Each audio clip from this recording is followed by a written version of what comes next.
But nobody is all good or all bad, so putting anybody up on a pedestal, literally on a pedestal, is a bad idea. Should we have no statues at all? I'd be much more inclined towards that direction than that direction. I think statues in general should be for museums unless there's a massive, massive outcry and they're not controversial in any way. The moment you find something that's significantly controversial, and I think saying things like essentially people are of a lower class race than you, or presiding over the Bengali famine which killed 3 million people, those are significantly controversial things.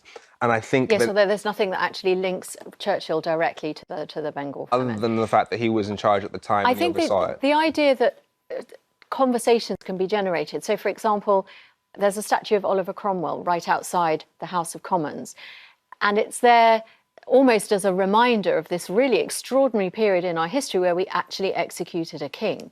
So I don't think very many people would say, oh, yeah, that was a really good thing, so let's have a statue celebrating that. That's not why the statue's there. But we rarely execute kings these days. That's the point. Exactly. The white supremacy that we're talking about, that is still a problem today. We still know that black people are stopped and searched by police 9 times more than white people. We still know that it's 80% harder to get a job based on blind CV tests. But that still exists today. Why get rid of a statue of the leader of the nation during World War II? Because fundamentally, that's why he's there. Yeah, that's why you see him as important. But for someone like me, knowing that if I went out for a drink with him, he would see me as an inferior being. So it's fine for him to be there for you, less so for me. But lots of people from that generation had those abhorrent views, and in that case, you're going to have to strip out all the art from all the galleries and all the statues. But that's precisely the point. We're not talking about stripping them out from galleries.